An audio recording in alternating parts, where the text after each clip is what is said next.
nyuma y'igenda kubahereza amaseri uyu munsi mbazana agasobanuye karangira ndetse kandi gagufi ku buryo muraza guhita mugakunda. Uyu munsi utangiye kuno hari umukobwa uri kwishima ati bwa nyuma na nyuma ndumwe mu bakobwa bigiriye impuhwe n'Imana bakaba bagiye kubana n'abagabo bakunda bitari kubw'inyungu runaka. Hahita haza undi aravuga ati umva Jacqueline, aravuga ati Iris urakora iki yakunino, aravuga ati nje kuba nakubwira ibijya mbere, ati urakora iki, ati ubukwe bwawe ntago bugomba kuba bwaba, aravuga ati ntago bugomba kuba bwaba, ati mbiswa nigendere niki cyabuza impara gucuranga se. Ahita musunikira muri pisine. Uyu mukobwa kuki Iris ari kubwira ati ntago urakora ubukwe, aramubwira ati umugabo wawe weho n'umugabo wawe weho na papa wacu ntago mwigeze muha agaciro amaranga mutima yanjye. Aravuga turavuga ibiki ariko Iris ko ne kukumva, ati impamvu ndi kukubwira byose ndi kubikubwira kuko ntimwigeze muha agaciro, kuko ntago mwigeze mwita kubyo ndi kwabwira. Maze batwereka umuhungu witwa witwa Josue ugiye kuba yashaka umugore, ariko ugati umva ko niko na Jacqueline wanjye yatinze biraza kugenda bitarambye ati tuza. Uyu aravuga akiva muri pisine atangira kubwira ati uriya Josue ninjye yamukundaga, nubwo yaje mu rugo nje kumupresenta wese wisetswa biza kurangira hise indura umwanzuro arahita avuga ko ari weho yakunze ariko ningiye twakundanaga. Aravuga ati none se iki gihe cyose kuki wari ubizi kutigeze ubivuga ugategereza umunsi paka uko wabaye. Aravuga ati nanjye nende kugira ngo nkubitaryana kuko numva gutangira umukunzi wanjye ngo mbyemere. Uyakomeza kubwira ati ibyo ngibyo rero n'uburangare bwawe, ibyo ngibyo ntago ari njye wabiguteye, iyo utaza kurangara ntago ibyo byose byari kuba. Aravuga ati koko n'uburangare bwanjye, ati nawe hamamwe rero ngiye kugukubitaryana wumva ukuntu ibi bintu biryana. Arakomeza aramubwira ati ariko se bundeka nkubaze usibye kuza kwa uruguhita wishinyikishwa kugira ngo umunga kurebe ibyo ngibyo ni biki. Aravuga ati wewe ubukwe bwawe ntago buraza kwa bwaba. Aravuga ati nta kiraza kutuma ubukwe bwanjye butaba. Ubundi se kankubwire naragukunze reguri murumuna wanjye uri kwimbwira ne kukumva ati ndi murumuna wawe Jacqueline wawe ukunda Iris kuba ryarigeze agacira amaranga mutima yanjye kuko papa ari wo mukobwa akunda tetesha cyane. Niyo mpamvu nawe wajyaga wibebezwa gucya kugira ngo ujye urafatirana buri mahirwe yanjye yose ngiye kubona mu rugo. Buri uko najyaga ku kigo cyiza wita gukiririra ukagishegera akaroba kijyanaho ngiye bakanjyana muri za nyanyasi. None no ku mukunzi wanjye niko bibaye, ntago natuma untwarira umugabo, wantwariye byinshi uyu munsi sindakureka. Aravuga ati ni gute twasubirana munsi undi turabavandimwe. Aravuga ati ngiye nabuvandimwe, ati kuko umugabo arega n'ubundi yamaze ko ubundi urana ntago ari fiance wanjye yamaze ko umugabo wanjye. Jacqueline aravuga ati ugize ngo iki kandi ninjye wambaye agatimba. Uyu Iris aravuga ati ndagusetse, ati nta ubura wowe ari byo utari kumva disi, ati nyuma y'ibi bintu byose se mwakundanaga utazi ko yanteye inda, ati ubu ngubu turi kugana ngenda mutwitiye rega. Aravuga ati ntago nabyemera, ngewe nizera ko Josue atakora ibintu nk'ibi ngibi. Josue ntago yaca inyuma, Josue n'umugabo wanjye. Aravuga ati ngo ntago yaguca inyuma rero bimenye ndamutwitiye. Ati bishoboka bite se ko yagutwitira kandi nge tugiye kwa twabana. Aravuga ati genda ujye kumwibariza nimba wowe ibyo ndi kukubwira utari kubyumva. Aravuga ati mbwira ni gute wampemukira ukankora ibintu nk'ibi ngibi, uri umuvandimwe wanjye. Aravuga ati oya twahoze turi abavandimwe ntago ndi umuvandimwe wawe, mbega twaba abavandimwe utaratinyuka kunjyana umugabo ubu ngubu byararangiye. Aravuga ati nanjye ubwanjye ntago nakwemera nakagasunika muri pisine ngajye kwibariza Josue bagiye gukorana ubukwe. Josue ari hakurino abona umugore aje nk'iyagatera dore ukuntu umugore ari kuza nk'ababahinzi kuza nk'iyagatera wagira avuye gutangura inka za kunino.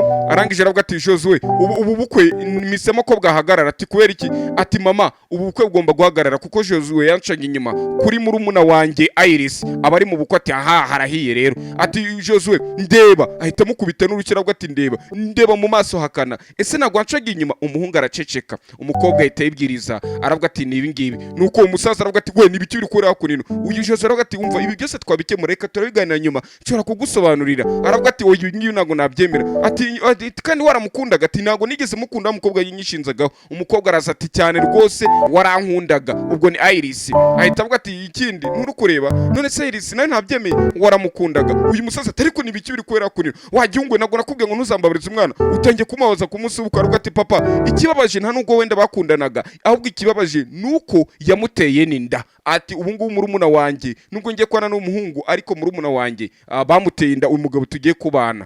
Nuko uyu aravuga ati ariko mama ko mvuga ibyo gutera urwinda, ko mvuga ibyo Iris fiance wanjye yamuteye inda nkabona wowe bitagutungwera weho nibiki. Aravuga ati buriya mama wari ubizi. Uyu araceceka, nyina araceceka dore ka Iris kakarashikaho kibereye. Nyina araceceka ryuma ati ibyo byose wari ubizi urareka ubukwe buraba byose bikomeza kujya mbere. Nyina avuga ati mumbabarire nanjye nabimenye mu gitondo namuhatirije umukobwa ngo ntaze gutuma ibintu bijya hanze, ndambwira ibi byose tuzakemura nk'umuryango none niwe uje kubigaragaza rero amakosa nangara yanjye. umukobwa aravuga turazi warangambane Josue sinzigera ngukunda ndakwanga sinzigera ngukumbura ubuzima bwanjye ukundi aravuga ati umva muze nabasobanurira uko ibintu muri kuyona ntago ariko biri nge niteguye ko ahatoreka reka wa muginga uzo kumbeshyira umwana wanjye aba basaza babikure birware na bya bindi ushobora ko umuvuduko wisuzamuka nuko uyu nguyu nyine ajya kumutangura ati wigenda wikomeza kudusebya genda ujye kurongorwa umugabo aragukene utatuma umuryango wacu dusebya nuko umukobwa aravuga ati ariko mama ugira umutima nyuma y'ibimbaye ati ntabikubayeho nuko ukiri umwana nyine utarakira umugabo ngo ni iki ariko uramutse umenya umugabo icyo ari cyo kumva ngo umufiance wawe yabyaye hanze ibyo nta gikuba kiba cyacitse ugomba kubyakira aravuga ati kandi ikindi wiza n'igisebo mu muryango mama urukwiyumva wowe kuri kuvuga ngewe nababaye niryohemukiwe none kugira byibuse ngo unampumurize urukumatirize ngo njye kwa nashaka ngo meshikuzo umuryango wo igisebo cyawe urukugira ngo ngiye nagura ari ngiye ugumana urugorobwa oya icyo gisebo rero reka nkigumane ubwanjye nawe ugumane icyawe umukobwa yaravuze ati reka nigendere uyaraza aravuga ati we ni gute utabwira umukobwa ngahagarare aravuga ati umukobwa nikumbwira asubire kuri aritari rye kurongorwa yabyanze umugabo atari kwa mugore ugira umutima muzima ati Magida ntabwo ibi ari byo wakagombye kuri gukora atari ko umukobwa we nawe uramurengerera aravuga ati ahubwo ni wowe wabikoze urarengera cyane ati wararengereye ubwo wagerageje guhisha amabanga ya Iris aravuga ati ariko Iris umukobwa wanjye ararengana bivuga ko hano ari zango ubusanga nk'umupapa afite umwana akunda yegunyene mu muryango ibyo byose bihaba ukabona mama afite wakunda cyane na papa afite wakunda imwese baba bakunda ariko arabakunda cyane ko bitabuze ngo ari wabanga oya nuko uyakomeza kuvuga ati nawe ukomeza gutetesha uriya mukobwa batwereka ku ruhande uyari kuvuga ati nyine urabona ko uriya muhungu nyine atakigarutse uriya mukobwa katagarutse ngo umurongore kandi urabona ndahangaha reka basi dutangire itangiro rishyange nawe turebe basi byanjye n'umwana buramwe abakobwa ngo kumungu mwaryamana muriryamana mukundana ni ikintu kimwe pe agukunda kubwira ati ukabona byose ari gukorera ariko kugira ngo afate initiative yo kuvuga ngo ngwino mbere umugore nkugira umugore ibyo ni ibintu bihabanye na bya bindi wiri gubona ngo ntacyo ntamuhaga ngo ntacyo namukoreraga ibyo biba bihabanye nuko mutajya mubyumva nyine kandi buri mukobwa bari kumukora bira byose abavuga ati ntacyo atankorera njyewe nuko ari njye utabishaka nago bibaho nuko uyu nguyu yakomeza kuvuga ati ngiye nawe ibikinye ati ntange nawe aravuga ati ntubizi se ku mwana wanjye aravuga ati ariko wa mukobwa ni gute utagira isoni nyuma yo gutinyuka ugataranuza cyangwa se ugatera gutaranuza ubundi twabyitaga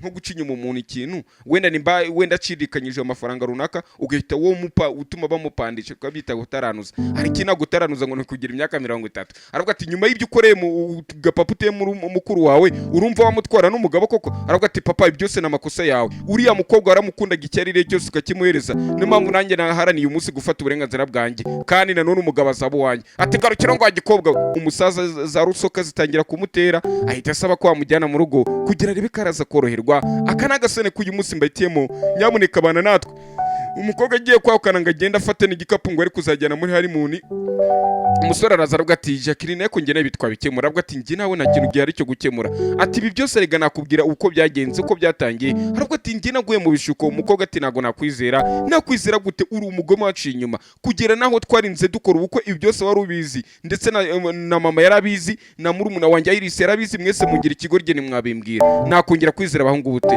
aravuga ati none se urashaka kunsobanura iki umusore ati cyo ni kugira ngo ubwire nukubera ko uriya mukobwa wawe uriya murumuna wawe ati yampaye inzoga twe turi mu kabari amvangira inzoga biza gutuma nsinda nza gushiduka naryamye nawe aramfatirana advantages ahita mfatirana noneho biza gushiduka naryamanye nawe mu minsi mike mbwira ko namuteye inda ariko ntabwo nzi uko byagenze iryo joro aravuga ati nago nakwizera ati nago wo umuntu wo kwizerwa batwereka kunino uyu ura muhungu baramutaye batwereka kuno sasa bari baje mu ati we ninde wuza byimizera hano mu rusisiro ibaze umukobwa atinyuke aterega papa ku munsi w'ukwe mukuru we ibingibi nago mu ngo na mukuru we ngo yatega papa ati ibingibi nago bisobanutse koko none akaza no mukwana mu azika twita umugabo wa mukuru we ibingibi ura mukobwa nago nabyumva abandi ati iyi nkuru mu rusisiro nabwo izibagirana ati ubwo sizigera yibagirana ataka niko gakoryo kabaye babavumbye no bari no kubavuga kuko nta kintu nyine bavumbye sha urabazi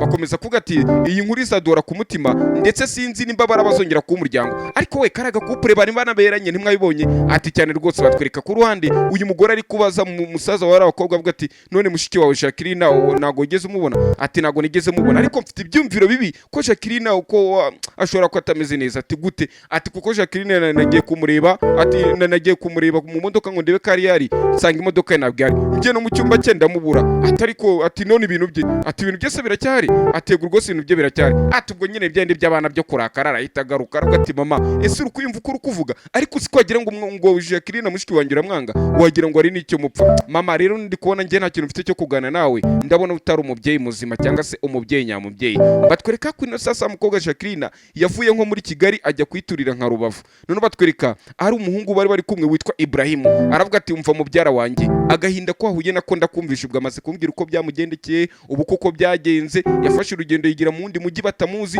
aravuga ati ngiye ufite ikaze mu rugo rwanjye aravuga ati rwose ndabyumva ariko nanone sinshaka kuba nakugora ngo nkubere umutwaro nyuma y'ibyago ngize ndashaka gutangira ubuzima bwanjye bushya nanjye ntago ndi kugira ngo mbere nka landlord w'ubuntu cyangwa se widiho nanjye ndi kugira ngo nshaka akazi nge nagufasha kwishyura wenda ama bills cyangwa se n'utundi tu expense two mu rugo aravuga ati nta kibazo ati ahubwo ukivuga ku by'akazi ndibutse ati muri iki kiruhuko hari umukozi wagiye kuruhuka kandi nzi kariyeri yawe nzi na resume zawe nzi uburyo na performance zawe nyine ati wako kazi ushobora kuza kugasaba kuko manager wo kukazi aho dukorera umushiti wanjye ngiye washobora kunyumva aravuga ati koko se ati yego rwose ashobora kunyumva aravuga ati nyuma y'ibyo nahuye nabyo ati ntago ndi kugira ngo agire undi muntu n'umwe uza guhamagara ngo umubwire aho ndi ati kandi warakoze no kutaje mu bukwe bwanjye aravuga ati rwose mama wawe niwe wanze konza mu bukwe bwawe aravuga ngo ndi mbega muri babyara bawe ngo ninjye utagomba kuza kuko urabizi ko mama wanyanga yanze konza mu bukwe bwawe rero Magina ndumva atari umuntu mwiza aravuga ati nta muntu nzigera mbwira kubi wanjye ndetse nzatumutangira ubuzima bwiza kuko na stress nshaka kuzagira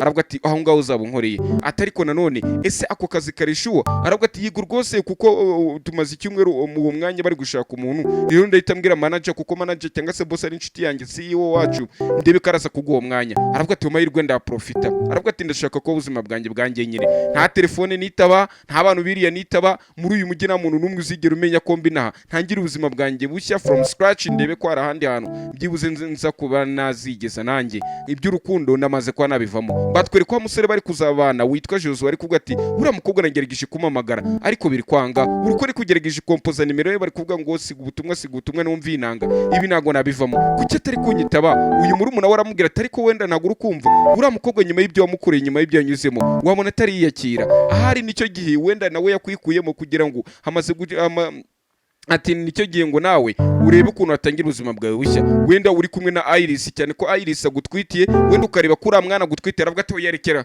umaze kuga ibyaye ashinze ngo ni Iris umukobwa arajya mugura inzoga aramusindisha biza kurengera baryamanye ntiyanagakunda gato agatera inda niko karagakobwa ko niko uyu musore yivugiye ngo yashidutse ngo mu gitondo ngo yashize icyumweru ngo umukobwa nako ukwezi aramubwira umukobwa ahita amubwira ngo atwite ngo kandi niwe amutenda rya joro ntago tuzi bijya mbere cyangwa se byagiye mbere nuko aravuga ati basi reka mwana basi ngiye kubera onkere wiwe cyangwa se nyirarume reka uriya mwana azavuke ari kureba afite se na papa aravuga ati ibyo byihorera akomeza guhamagara Jacqueline mukunzi wiwe ariko akabona naga ari kwitaba mbatwereka ku ruhande muri bya biro nanone aho bazanye Jacqueline kumusabira akazi mbatwereka baje kumuzana boss aravuga ati bimeze bite ati ntabwo nenzi ko Ibrahim ko afite umushiki we mwiza umeze nkawe sha aravuga ati yego rwose nkuko bimeze twa tuje gushaka akazi ngiyo CV yanjye ngizo experience na marizime yanjye ajya atandukanye uyu aravuga ati nyimara kureba resume yawe ahubwo mise ngo akazi hari aho zira company zikoze mati cyane rwose ati ngwino ngo akazi aravuga turashaka kuzatangira rya umukobwa aratungurwa ati koko sati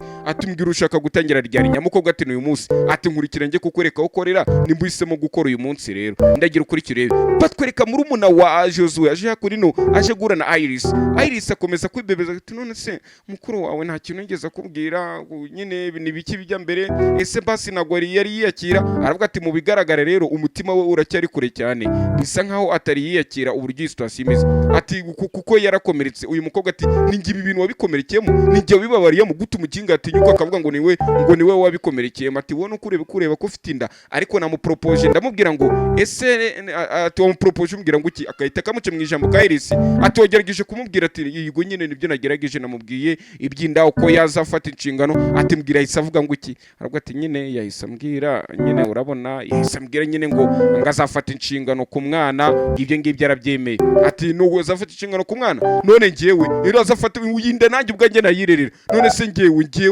aravuga ati nyine ibyawo byo ntago yigeze abimbwira ariko ndagerageza kumukuvugishiriza turebe ibyari byo aravuga ati bimumvugishirize ati uzamenyeshe kuri telefone umwanzuro yafashe. Aravuga ati ndaza kukumenyesha, ariko icyizere cyo kuba weho yagukunda cyangwa se mwabana, icyo cyizere cyo n'ubushaka wakikuramo, nta cyizere nguhaye. Kambazane kuri umuryango kwa ba Jacqueline nanone hakuno uyu muyara kuvuga ati none se ubwo nibingibi gusa byavuye matego rwose nibi byavuyemo. Ati twagerageje uko dushoboye ariko ndiko nabikomeje kugorana. Nyina ahitaza ati muhungu wanjye uyu ninde, abatari kuyu musore ni wa musaza wa Jacqueline na Iris. Aravuga ati mama uyu nguyu uri kureba papa yaramwangaje, ni umudetective cyangwa se ni detective ushinzwe gukora iperereza ku bantu babuze, ariko ari kudukora mu buryo bw'ibanga. Ati nyuma y'imyaka yose se ibyo byarabaye birangira so agiye gushaka umupolisi ugomba kuzajya ujya kuneka ibura ry'umukobwa wanjye. Aravuga ati yego rwose. Ati none ugeze, aravuga ati uko biri kugenda bigaragara nta bimenyetso remwe turi kugenda tubona. Ati habe na kimwe, ati oya, ariko ikintu twashe ko twabonye imodoka yiwe iruhande mbega mu nkengero y'umujyi umuntu ari kuva kwambuka umujyi. Ati bigenda bitatu imodoka twarebyeho yariri nta makamera yarahari ngo tumenye ni yayiserekeza he ngo tumenye agace twajyamo, izo kamera zari zarapfuye. Aravuga ati mbega umwako, asi nta kandi kantu mwaba mwarareba gatoya mwahita mvuga ati twaheraho. Ahita ambwira ati mama nk'uko uri kubireba uyu detective yabuze ikintu na kimwe cyangwa se afande uyu ushinzwe iperereza abuze ikintu na kimwe yaheraho kugira ngo aduhereze amakuru ya nyayo. Uyu aravuga ati ariko ningira akantu kamwe cyangwa se akabahamagara cyangwa se mukabona ku mbuga nkoranyambaga ze ari gupostinga cyangwa se mukabona nka message runaka, mwe muzahite mutubwira nimero bandikiye message, nimero yari yose mwamutazi, hari gihe amarangamutima mufata akabakumbura, twe muzahite mutumenyesha tuzaturi tayari. Aravuga ati yego rwose detective, afande rwose ibyo tuzatwiteguye. Afande aragenda, uyakomeza ko ati mama ngo papa akomeje kumererwa nabi. Ati yego rwose, ati kanjye kumwitaho. Batwereka ku ruhande hari uwari uhari aje hakuno aje gufungura asanga Nyirashyano aramwinjiranye. Iris aravuga ati Iris urakora iki mu rugo rwanjye? Aravuga ati turatekereza se nta kogombye kuza mu rugo rwanjye, maze iminsi nkwandikira message riba maze guca ahubwo ibyumweru nkwandikira message nkaguhamagara na nkunyitaba kuri WhatsApp ndaguhamagara online ntunyitaba, ese nzabigenze gute? Turatekereza ko ngewe basi manore umugabo atari ko mabifite tuzi twinshi, urabona abantu bafite tubazo twinshi mu mutwe, ngewe utwite se ngiye udafite ibibazo?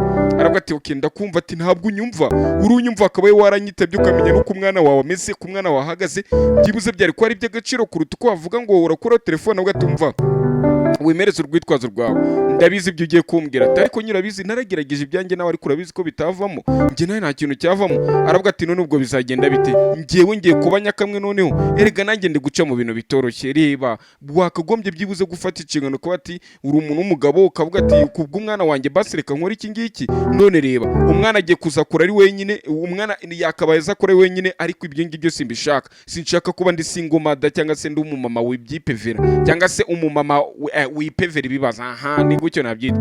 Ati ndagira umwana wanjye azakora ari kureba se isa mujyana ku ishuri, akava ku ishuri agasoma se isa akamukoresha mu akatireba katuyikore basi ku bwanjye, uyikora ku bwanjye bikore ku bwa bebe. Umva ukuntu ari gutera utugeri. Uyu mugabo barabyumvise aravuga ati okay ndabyeme basi uyu mwana ngiye kuzamufata nk'inshingano, ariko umwana gusa. Ati naho ngewe se toya oya wowe nanjye ati nta kibazo basi kubw'umwana. Ubundi bitangirira ubundi ngo impuwe ngo z'umugore nako impuwe umugabo ngagirira umwana ngo ziva ku mudiho mwitako rya nyina. Niko abahanga bavuga. Batwereka kuri no hari waje muri biro hakuri no hasanga karabyo ku mashini cyangwa kuri laptop yiwe. Aravuga ati ibingi bise nibiki? Ati ugira umunsi mwiza ni zako kakohereje. Zaka batamuzi ni boss wiwe nyine. Mbega muri make boss atangiye gutereta abonye uyu musore Ibrahim afite mubyara we w'icyuki atangiye gufatira. Aravuga ati we ibingi ndi ukoreza ibintu. Aravuga ati habwo nabonaga boss muri kuva wazi nta yarahindutse kumene ibyatumye ahinduka. Ati biki? Ati boss ndatekereza ko atangiye kugukunda. Uyu mukobwa Jacqueline avuga ati nago nabyumva. Ati yego rwose atangiye kugukunda kwerengagiza. Aravuga ati umva ahubwo reka profite ngewe utuntu twa BAPFA ntangire kuzagenda duprofita gake gake. Ati muginga mereze na shokora agiye gufungura shokora. Avuga ati nageze ibyo bishokora hirya. Aravuga ati serious shokora siri kuguterereje? Ati ndi kuba rwose ngiye kuruka kugifungura shokora. Ati wabona toya udatinyuka no kwivuga rwose mbabura Ibrahim iryo jambo risubizo urikuye nta wabona. Aravuga ati okay uze tugere mu rugo ugure n'agapima inda urebe. Ubwo muri make ambwira ati ntiwabona utwite ko urukumva impumuro ya shokora ugashaka kuruka. Aravuga ati oya batwereka kumba umuhungu ari kwitegereza amafoto avuga ati Jacqueline ni wowe mutima wanjye wakunze, washaka umugabo nzagutegereza igihe muzarusenyera, ariko nge nzakomeza kugukunda nubwo utigeze unyumva. Uyu yumvisha ari uwinjiye amafoto arayatsimba, wa mugore ahita buriya ngo umugore ngo urukuneka ngarusha ari iperereza, aravuga ati nibiki, ati nuko nari impuze, ati waruhuze nturi kureba aya mafoto, ati uracyari kureba amafoto nanone y'iyi diamond, muri make ugasanzwe ureba amafoto yiwe. Aravuga ati ariko se kuva ryari kutajya umpa agaciro ngo ubone ko ngaragara, ni gute mba ndi mu rugo ndi kumwe nawe, basi nge numpa agaciro. Ati wowe icyo ukora ni ukuri gukora amafoto y'umuntu utabaho utanakibaho. Aravuga ati wivuga sheri wanjye nabi, ati ibyo uri kuvuga ngo ntago nkuha agaciro ntago ureba, mbere yo kugira ngo nkwereze ikaze mvuge ngo umwana atazakora ari wenyine, nagoye ikaze mu rugo rwanjye kubw'umwana wawe, ntago nabikoze kubwawe. Aravuga ati none kutagerageza basi ngiye kundeba, kuki utakindeba? We yarazi ngo niba mwemera ngo yemeye gufata inshingano ngo na nyina bazagenda mukunda gake gake. Nabibabwiye ibyo bintu biba bitandukanye. Umuhungu agomba no yakunda umwana akamukora akamwishyurira akamukora buri kimwe cyose byose, ariko wowe bikanga. Ibyo byo bibaho. Aravuga ati rero ati nimba udashobora kumpa agaciro turi undi umuntu tubana mu nzu, bivuze ko iryo daimoni niryo ryakubase. Impamvu nuko ati ndagerageza, ati ntabwo ugerageza, ahubwo aho kugira ngo ugerageze urushaho gukomeza kumwizirika. Aravuga ati umva ntabwo nshaka gutongana nawe, ati witongana kandi uzi kutwita. Aravuga ati oya ibi ngiye maze kundambira. Agize gutya aravuga ati mana we sheri sinzi ikintu kibaye, ati ni giki ndi kumva mu nda sheri, ayiwe nuko aravuga ati katujye kwa muganga. Uyu navuye mu rwiherero kwipima, aravuga ati ntago nabyizera, kumbe hariho tubiri. Arya bisabwa ko ari tubiri cyangwa ni karana kanyuma cyane dutatu, ubwo si wabona ubwo ari tubira indikiri ntoya wenda. Nuko aravuga ati koko se usanzwe twita, ati ntago nabyizera. Ni gute umuginga yaba yaranteye inda? Aya ni amezi amaze guca amezi n'ibyumweru murabibona. Ati ni gute uriya muginga Josué yaba yaranteye inda? Aravuga ati ugomba gukomera, ati komera gusa nufata umwanzuro muri iki gihe umaze kumenya ko twite byaba ari bibi. Aravuga ati ntago nabyizera, numvuga ko ngiye kwiyubakira ubuzima bwanjye none umunyana y'imbwa yanteye n'inda. Aravuga ati umva ngiye ndi kumwe nawe, ndi mubyara wawe, nzakomeza kukuba hafi mu buzima bwose. Mu gihe undi wamutesheje umugabo we, dore nawe aratwite, ariko ndagira ukurikire. Yaje kuno kwa muganga, abaza muganga ati muga kutambwiye amakuru nayahe ko mwatinze? Aravuga ati rero muraza kwihangana kubw'umwana wanyu, ntabwo Imana abashiye kuba yamurinda cyangwa se Imana ntabwo abashiye kuba yamutabara, yamukunze kubarusha iramutwara. Mbega inda yaratwite yavuyemo kubera umushiya agahura n'agatongana n'iki byamindi bakubwira ngo nyamara ushobora ngo uhemukira ubusanga kenshi agwira ibuye, cyangwa urihuta kubera ubuhemu bwavuga kanihute nkora iki ukagwira ibuye. Aravuga ati Jacqueline ati Iris byose bizagenda neza. Muganga arambwira ati ese kuki uhangayitse uri kumwe n'umugabo wawe? Umugabo aguteye ya mbere araharazagutera n'indi nda. Umugabo arambwira ati basi ndaba ndi kukuba hafi muri iki gihe, ntago ndakurekura. Nuko umuba hafi muri iki gihe ntago bavuga ngo ndagutera indi, oya. Ati ntago nabyemera, atera umwana wanjye nawe. Batwereka kuno sasa amaze gucaho igihe kingana n'ibyumweru, kamana n'ibyumweru batwereka kuna kana kagakobwa kari kuvuga ati mama kumbe Jacqueline yaragera byara amaze guca imyaka 6. Jacqueline yaragera byara kana kavuga ati ino paka mwansenyemo ni nziza nanayikunze. Aravuga ati Jacqueline ati rero hari ikintu ndi kugira nkubwira, ati ni giki? Ni mubyara we. Aturabona nyuma y'iminsi myinshi cyane urabona umaze kwibaruka, amaze kubyara, reka kano kana ka Ariane tujye kukerekana iwanyu. Ati byaba ari byiza kakamenya umuryango, kafite uburenganzira bwo kukumenyana na ba nyirakuru. Yaravuga ati kareka ibyo ngibyo ntago nabyemera, uratekereza njye n'ikigo gikurya najya kumwereka iwacu? Aravuga ati ariko ikibazo bari kubirengana amati bamaze. Ati umva mama na papa papa wawe na musaza wawe uzi ko bagukunda, ni gute bagiye kwinzira karengane? Aravuga ati yego rwose ndabizi bari abantu barankunda, nanjye nicyo kintu njye nibuka nkababarana kuko ko yari kuzira mama na mushiki na murumuna wanjye, nkahita mvuga ati ibi bintu nanjye ndi kubarenganya, ariko nanjye nta yandi mahitamo. Aravuga ati ariko Jacqueline reka basi ibi ntago nabyemera, ibindi byose nabyangana, sinatuma umwana Ariane abaho atabona umuryango wiwe. Aravuga ati umva urazi n'ikindi, iyi topic cyangwa se iki kiganiro ntuzongere kukigarura, nge nawe birangiriye hakunino, ntuzongere kungaruka iki kiganiro. Batwereka hakuno ibyo byarabaye, none batwereka nyuma y'ibyumweru 2 nanone uyu nguyu yari hakunino ahita abona umugabo afite valise aragiye, tugiye ati ngiye mu rugendo nyine rw'akazi. Ugiye uzamara igihe kingana ngo utati sinzi nimba nzanagaruka. Ati ye kaga kobwa ka Iris kahimukiye mukuru wako ngo kagiye kumutwara umugabo yanze kugakunda. aravuga ati ibyo ni bikiri kuvuga, aravuga ati ibyo ndi kukubwira rwose nibyo ngiye mu bintu by'akazi ibyo kuba ndi hano. Umugore ati ariko uzi umunsi icyo sobanura, ati kumbe ntago ari ibyumweru ni umwaka. Ati urabizi ko uyu ni umwaka, uyu mwaka ngaruka mwaka cyangwa se na anniversaire cyangwa n'umunsi twakagombye kwibuka ugiye umwana wacu yapfiriye, none wowe uravuze ngo uragera ugati uwo mwanya rwose ndi kwibuka. Ati ariko ntago ari cyo gihe cyo kumbwiriza ibyo ngibyo byatuma ntajya mu kazi. Ati urabizi ko naragerageje kubana nawe muri iyi nzu, ngerageza kwijisha ngo ndenzeho ariko biri kwanga, ntago byashoboka ko nakwiyumvamo, si byashoboka ko nagukunda. Nicyo cyiza cy'abazungu tu aho kugira ngo ajyarirwa ngo ari kwijisha ngo yishahisha bunda mu turoji, ahita akubwiza ukora ati singikukunda, ugahitamo kurafata icyumba cyagafata ike ukagira shira akagira shiri. Nuko nicyo cyiza cy'abazungu, naho mwebwe birangira muri natemanye yako mwabaye muti. Nuko aravuga ati rero iyo mpamvu ndi kukubwira ati ugiye imihana yose ugiye kuri guzenguruka mu tubuno tw'abakobwa ugerageza gushakana imbarundi mwateretana. Ati ngiye ntabwo urukumbona ngerageza kwigaragaza cyangwa se nkagerageza gukora ibishoboka nkagwakea nkagira iki kugira ndeke kuzambona ariko amaso ya ntago mbona. Aravuga ati kuva na kera ariko ntiyigeze kubona, kandi byose byari amakosa ye kuva kwitangirira. Nakubwiye wa munsi ko nashaka gusangira nawe inzoga urabimpatiriza, utuma bije kurangira rinda biza kurangira tubanye mu buryo ntabiteguye, none bije kurangira kuba kwihangana binaniye, misemo ko nafata yanjye nzira. Ati rero urabeho, ati ngenge mu buzima bwanjye. Batwereka kuri no uyu mugore ko ati umvura bizi papa amuhaye urupapuro ngo ndukwereke sinzi ibyo agamije. Ati nibiki biri kuri urwo rupapuro? Aravuga ati ntacyo ntabirenze. Ati ariko nanone papa wawe impamvu ari gukomeza kuremba gutya nuko yabuze Jacqueline cyangwa se yabuze imfura y'umukobwa. Ati rero bikomeje kumugora. Aravuga ati mama ibyo ngibyo byihore. Hahita haza umuganga ushinzwe kwita kuri se wa Jacqueline cyangwa se ku mugabo wo muri rugo, akomeza umuganga aravuga ati muze murebe uyu mutware w'urugo ubu ngubu ntago yemeze neza. Batwereka none mundi mugiye ku Gisenyi, batwereka hari umuntu wagiyeyo. Hahita haza kakana ka Ariane karavuga ati urinde? Uwo mugabo aravuga ati ngewe nitwa Josue. Ati ndahanga dore papa n'umwana ngo bihurire ariko bombi ntibaziranye. Ati ndi Josue nje kunino nje kuba nareba Ibrahim. Ati Ibrahim umupfana iki? Ati yari inshuti yanjye ya kera. Ati rero bambuje kuvugana n'abantu ntazi. Arakabaza ati none se wa mwana ufite imyaka ingati? Mfite imyaka 6. Witwa nde? Nitwa Ariane.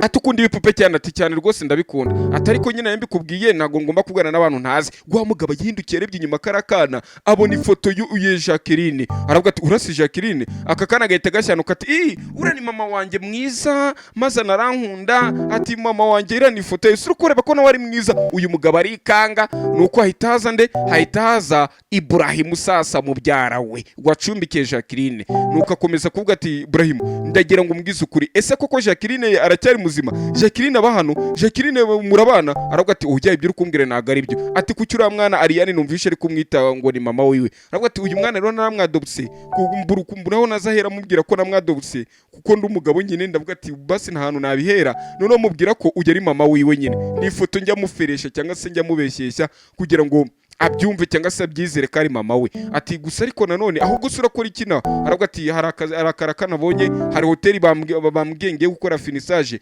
kubera ko uzi ibintu bya interior design, ndagira ngo aruza kumfasha uzashiramo ibitanda, utubati, ama TV stand, ibiki byose ntuzabyestara, ndagira uze kumfasha. Ese iki kirakana ngo akwemera tukagikorana muri uyu mujyi wa Gisenyi ko ari umuntu nzi ushoboye aka kazi neza cyane? Uyu mugabo birangira Ibrahim amuhakaniye, ambwira ati ntago byakunda. Avuga ati mana ibitekerezo neza. Ahita amwereza ikarita ya business. Ati fata business card yanjye nuzahinda ibitekerezo. Ati mana ukumereza business card kandi nagwakaniye nge nagucora kwa nakora ibyo bintu mfite akazi ndi gukoraho. Wa mugabo arigendera ahita amagara Jacqueline. Ati Jacqueline ngwino mu rugo igitaraganya urakenewe. Uyu mugabo nawe yahise agira ubwoba ariko arabwiye Jacqueline ati ngwino ibibaye mu rugo nagahuma munwa ntago uzi ibibaye ngwino urakenewe. Josue yakomeza kumucanga ariko bidatinze Jacqueline yarahageze. Aravuga ati mana nanjye ukimara kumbwira ngo ninze mu rugo igitaraganya uzi kuntu nk'uyu mutima? Aravuga ati nibiki se kandi? Aravuga ati ibintu nshaka ko nakubwira atari kicara nkubwira ati bimbwira ariko ndi kubyumva wana. Ati umukobwa wanjye ubundi ameze neza? Ati umukobwa ameze neza. Ati ariko Josue avuye hano. Aravuga ati mana yanjye ntago nabyumva. Ati Josue umubwiye ngo iki? Mbonye ari kuganira n'umwana bimwereka ifoto yawe amubwira ko ari mama wiwe. Uyu mugore Jacqueline arikanga. Ati nizere ko nta bintu ugeze umubwira, nizere ko utamubwiye kuri mwana ko ngewe iki? Ati nta kintu namubwiye. Ati ariko ajaganira n'umwana. Aravuga ati mana yanjye ibintu none sinijya turazi n'ikindi ngiye kuba muri uyu mujyi warakoze ku buryo wamfashije ubufasha bwose wamaye, ndagiye ngiye kuva muri uyu mujyi wawe urabeho ngiye n'umwana wanjye turagiye. Ako kanya ataravuga ngo agende ahita abona telefone amuhamagaye. Ubwo ni Ibrahim. aravuga ati ndiguhamagara ati musaza wawe umpamagara ataha n'ubundi mu rugo bose babimenye ati kitaba telefone arayitaba uyu Burema ati yego rwose okay ndabyumva. Aravuga ati Jacqueline nabizi nkurikije amakuru mpawe ugomba kwicara hasi nkagira amakuru nkubwira ati ni iki ati musaza wawe yarambwije ukuri ambwiye ibyabereye iwanyu ambwiye ko papa wawe yitabye Imana. Uyu aravuga ati wimbwiriye nkuru papa wanjye niwe wanshigikiraga papa wanjye yambaga hafi gute papa yansiga. Aravuga ati ngomba kujya basi kujya gushingura kuri mama bidatinze agiye kujya gushingura sori kuri papa wiwe aragenda mujyari ku kiriyo maze nyina bateje maragera. Aravuga ati ndi kurota cyangwa niko muko uyu ni Jacqueline ndi kureba arahindukira ahita mukubita n'ucyati wanshinziwe nyuma y'ibintu byose byagwa tunyujiyemo nyuma y'ibyo nyujiye muri iso none birangiye yitabye Imana arapfuye kubera wowe ni gute watuma papa yishwe n'umutima abo yishinja amakosa ngo yabigize muri hari kuba atarashigikiye umukobwa we ngo umukobwa yarabuze kumbe washyira waragiye uritsimba iki gihe cyose wari ukiri muzima. Aravuga ati wa mukobwa uri umwana mu buri umugome. Aravuga ati wigomeza kumbwira amagambo papa wanjye iteka yahamagaraga mubyara wanjye tubana Ibrahimu umwe wanze kaza mu bukwe bwanjye niwe wancumbikiye ndetse papa wanjye papa hamagaraga musaza wanjye gahamagara Ibrahimu tubana bigasa nk'ari kumunyurizamo ubutumwa mbega ashaka kumwumvisha ko ahari ko aho naba ndiko akeka ko nishimye ngo kandi iki cyemezo nahise mari cyanya kivuga ko papa yarazi neza ahantu ushobora guhungira bwa nyuma witishaka gutangira guhimba ngo papa yapfuye ku bwanjye mama oya papa yaraza ahondi kuko ajya no gupfa nako mbere y'iminsi 2 ishize mbere uko yapfa yanyoreje n'urwandiko rumbwira amagambo ahamya ko azi neza hondi ndetse kazi neza ko nishimye. Uyu mugore yumvishe ko yaratangiye gusebereza ubusabuzi ikimenyetso afata indabyo zaravuga turazi n'ikindi ati ubwo rero ubwo uje ari uko so yapfuye nta kintu uje gutwara usibye iminani uje gutwara imigabane yawe nyine. Aravuga tuya ibyo by'imigabane ngiye nta nubwo mbiri mu ngiye gusezera kuri papa wanjye nk'umubyeyi nakundaga naga icyubahiro ati urwo rukundo rukuvanye yongera zagisenyereka kugaraza Kigali nguje gushyingura kuri so wanje wanse kureba imyaka 6 n'andi mezi ubwo nibwo wibutse kuza mushingura Aravuga yego rwose. Aravuga ati ngenda kwiyamye ati ni minani kuzana cyangwa se imigabane wishaka kubeshya. Jacqueline ahitagira cya avana telefone ngahamagare ahamagara ingo. Aravuga turazi n'ikindi ati ntabwo wakumubyo mama nkura ati nibiki se kandi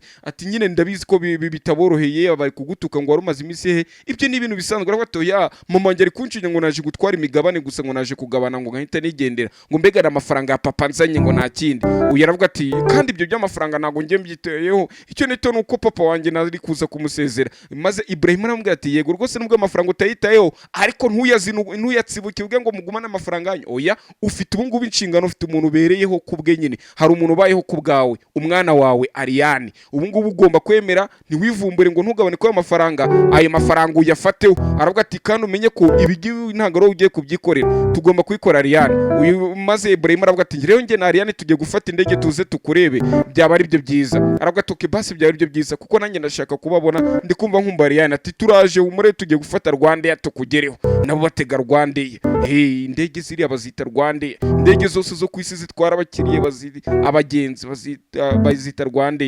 Batwereka kuri no uyu nguyu yaje hakuno aje aho papa yabikaga amadosiye nyina avuga ati sinarimbizi nimbizi kari cyo cyari kikugenza maze yengo kari kaje gutabara aravuga ati mama ibyo ngibyo urukuga nago mbizi. Mbatwereka kuri no kakana kagakobwa karagiye hari umugore kasiteho umugore ufite umushira avuga ati warwana ubundi turutse wakabibaho. Aravuga ati ngiye nago ndakabiba kumbe ninde ni nyina wabo wa mugore atangira kugatuka maze Ibrahim ahitaza aravuga ati ngwino hano Ratariyani.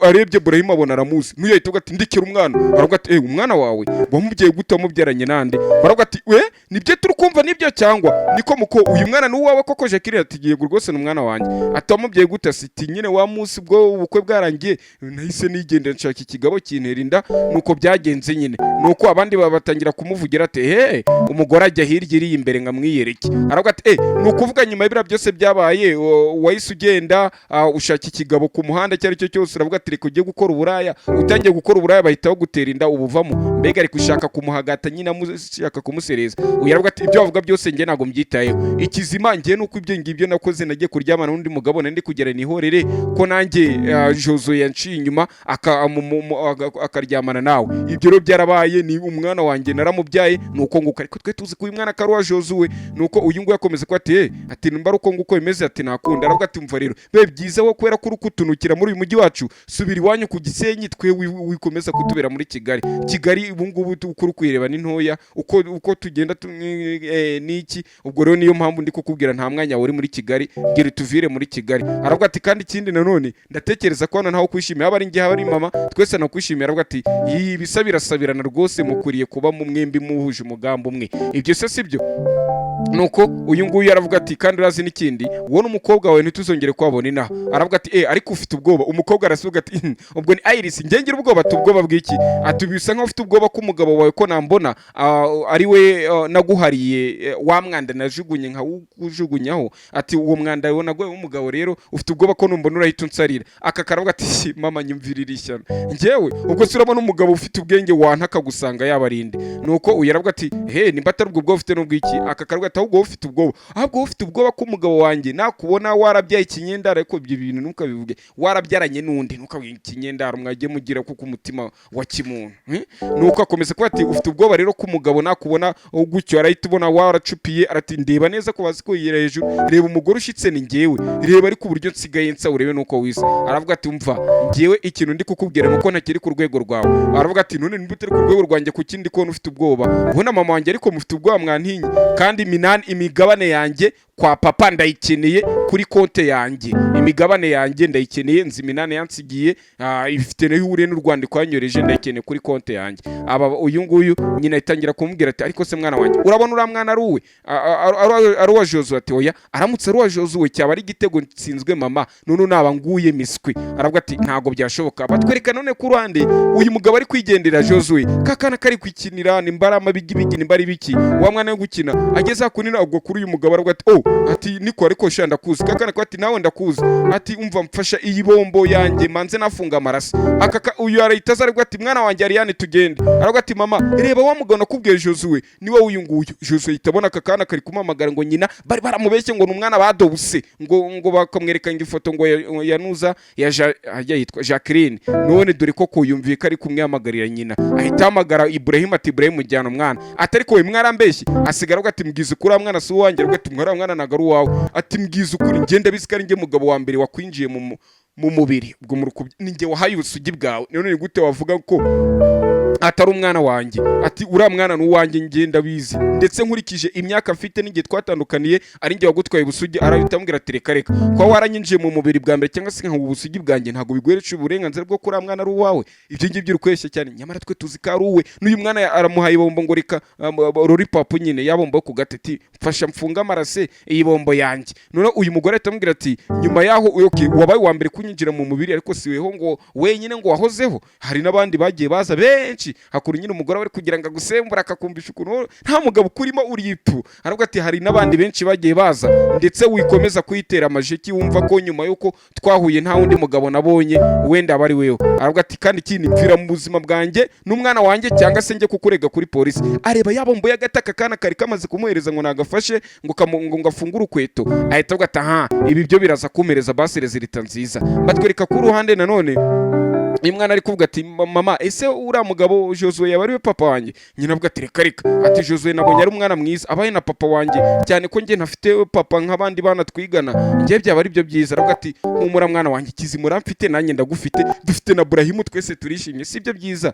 Aravuga ati rataze ni byo byiza mami. None bahita twereka ku ruhande uyu mwana yise yigendera. Uyu aravuga ati ariko Jacqueline kose ibi ngibi tuzabishobora? Aravuga ati nanjye ndi kugerageza. Batwereka uyu mugabo yese ava gupimisha DNA ava kwa muganga aho baba muri biraboro bya Forensic baramubwira ati uko bimeze felicitation nkuko turi kubireba. Ati ibizamini biri kubigaragaza uyu mukobwa n'uwawe. Erega n'ubushize ne nabwiye ura mugore wawe uyu ni wa muganga nuza yaje kureba Iris ubwinda ari yavuyemo. Ati ne nabwiye ura mugore wawe ndamubwira muri iyo minsi yajyaga se ngo nimurebere hari ukuntu nyine abagore iyo batwite bajya kubipimo nyine bajya kubipimo ngo barebe indifite ibyumweru bingahe hari ibintu bagenda bakorera nyine kwa kundi bajya ku bigo nderabuzima. Atugwa yajyaga najyaga mubuza gukora ibintu yari gukora kuko byari biri kwangiriza inda y'umwana. Ndamubwira niyo ngera kubikora bigiza ikibazo akazageza nkasenya inda y'umwana iri kugenda angirika. Inda yamaze igihe kirekire iranda n'ubundi meze nkaho yavuyemo yayimaranya amezi abiri yaravuyemo. Ati kubera ibintu yajyaga akora yajyaga ibiyoga bikomeye cyane ndetse akazajya akora n'ibintu bibujijwe cyane.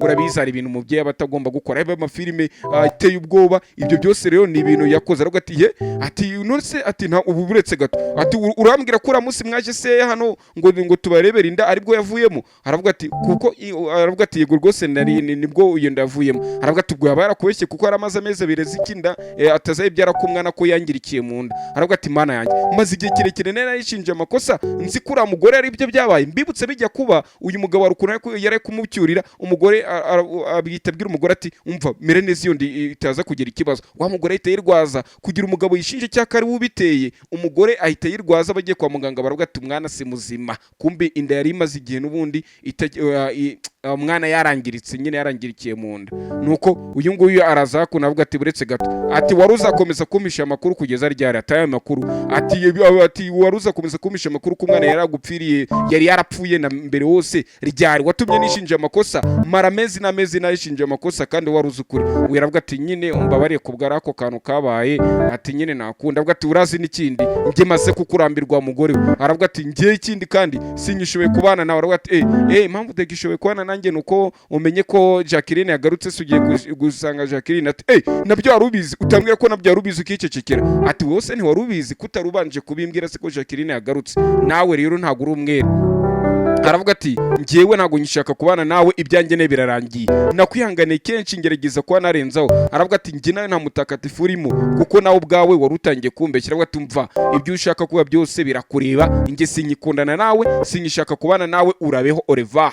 Nuko akomeza kuba ati kandi ikindi ntuzigere utinyuka kungarukira mu buzima bwanjye urabeho.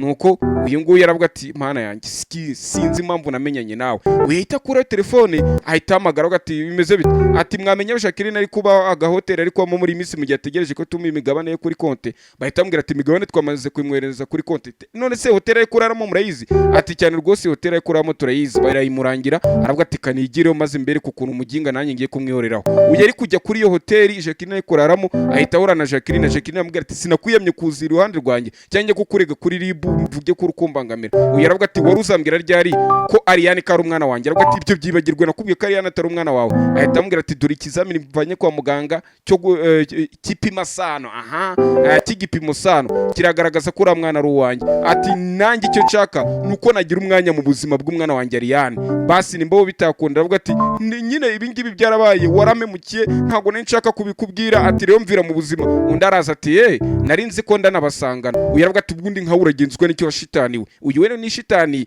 ka Iris na gashitani. Aravuga ati Iris umva ugomba kuva hano ibi ngibi nago bikureba. Aravuga ati aka kanya ubu ngubu birandeba. Ati gute bikureba?